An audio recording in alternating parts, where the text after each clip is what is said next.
내일 출석 안 하면 선고 안 할 수 선고 있어? 못 합니다. 왜냐하면 이거는 그 정식 재판 사건이 아니기 진짜요? 때문에 당사자인 피고인이 출석을 하지 않으면 선고를 할 수가 없어요. 그럼 내일 선고 안 해, 내일 도망갈 수도 있는 거예요? 뭐 지금까지 보여준 이재명이라면 도망갈 수도 있겠죠. 띠로리.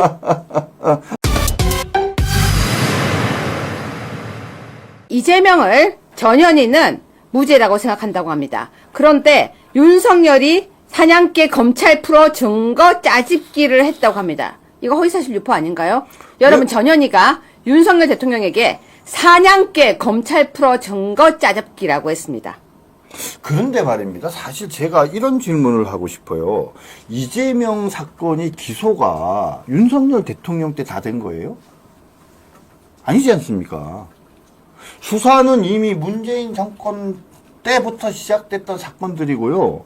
실제로 그 윤석열 대통령 정권 하에서 기소된 사건이 5건이 이게 전부 다 아닌 거로 알고 있어요. 그러면 문재인 정권 때 수사한 건 뭐예요? 그때는 뭐 사냥개가 아니라 사냥개가 아니라 무슨 여우인가요? 전현희 씨는 정말 뭐라고나 할까, 그 아부의 거의 달인 같아요. 자, 그런데요. 전현희는 이재명이 무죄라고 생각했는데 17번입니다. 이재명이 선거법 2심 앞두고 대장동 재판에 출석을 했대요. 출석 안 한다고 하더니요. 아니요, 이건 또 대장동 재판이에요. 자기 재판. 아, 또 딴 거예요? 아, 뭐가 이렇게 많아요? 그러니까 출석 안 한 거는 뭐냐면 공범인 사건의 증인으로 채택이 돼서 증인으로 출석하라고 했는데 나 바빠서 못 간다고 안 간 거죠. 그래서 거기서 과태료 300만 원인가 지금 받은 거고요. 이 사건은 뭐냐면 본인의 대장동 사건 재판인데 판사가 바뀌었지 않습니까? 그래서 변론 절차를 갱신해서 갱신 절차가 진행되고 있는 거예요. 아, 그렇구나. 너무 재판이 많아서 착각을 했습니다. 그런데요, 16번입니다.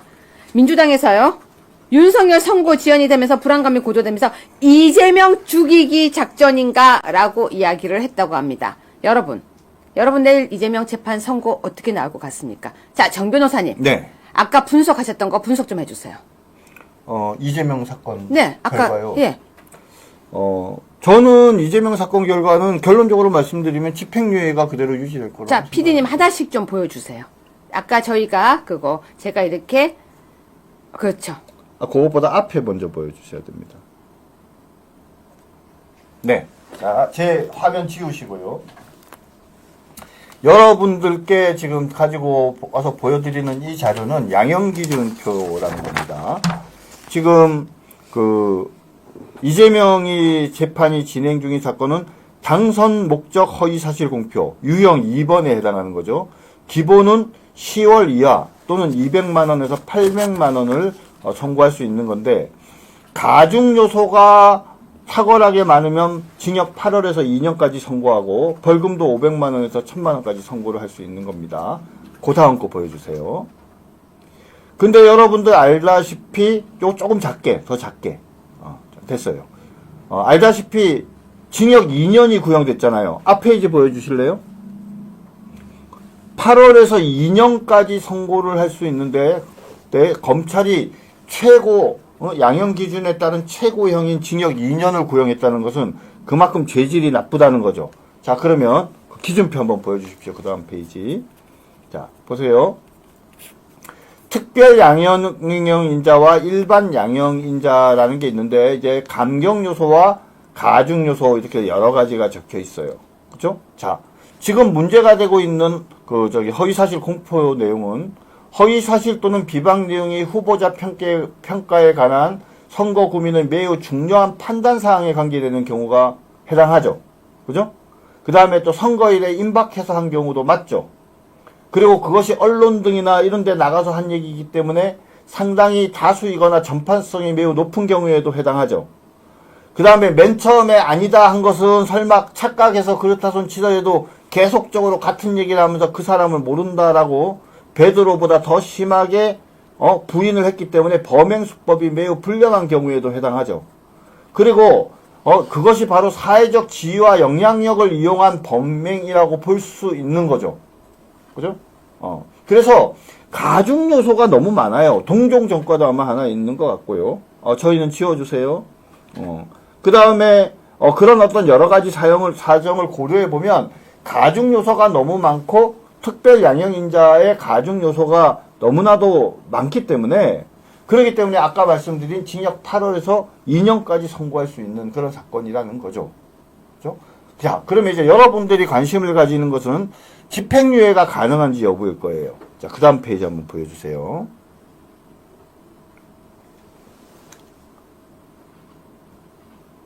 요게 이제 집행유예 기준인데요.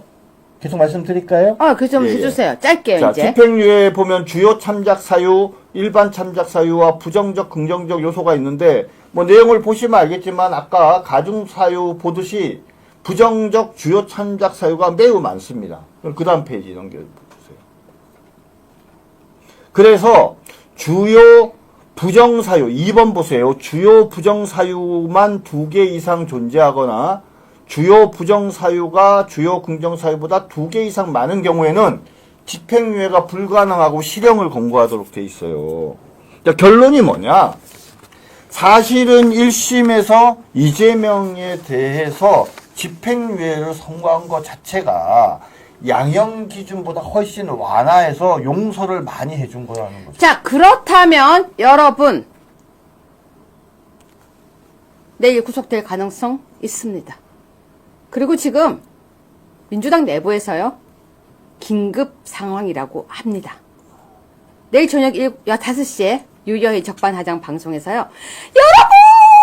하는 일이 생길 거라고 저는 믿겠습니다. 어른들은 이렇게 기도하죠. 비나이다, 비나이다, 비나이다. 정화수를 떠놓고 비나이다 기도는 못해도 내일은 다 같이 국수 먹을 거라고 저는 생각을 하겠습니다. 지금요, 어떤 분이 댓글을 남겨주셨습니다.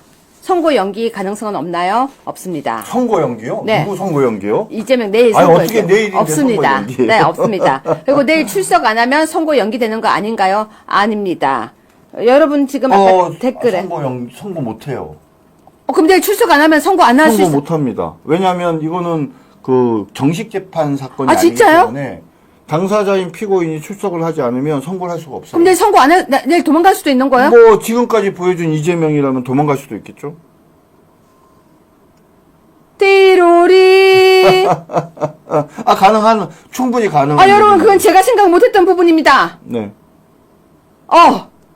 그건 제가 생각 못했습니다. 뭐 저기 위헌법률 심사 재청 신청을 2번이나 한 뭐 이재명인데 지금 이 상황에서 또 집행유예 이상 벌금 최소한 100만 원 이상이 나오면 사실은 문제가 되는 거잖아요. 집행유예가 아니라 벌금 200만 원, 300만 원만 선고돼도 본인이 피선고권이 박탈되는 상황이기 때문에 현재까지 여러 가지 결과를 보면 이 사건이 100만 원 미만이 나오고 전체 무죄가 나올 가능성은 거의 0.0000000000001% 정도 되거든요. 그럼 이 상황에서 이재명이 버티는 방법은 뭡니까? 출석 안 하는 거죠. 저는 내부에서 이재명과 주변 사람들이 논의하고 있다고 생각합니다. 여러분 아무튼 윤석열 대통령은 아직 선고가 안 되고 이재명은 내일 선고입니다. 오늘 저녁 우리 모두가 기도해야 될 것 같습니다.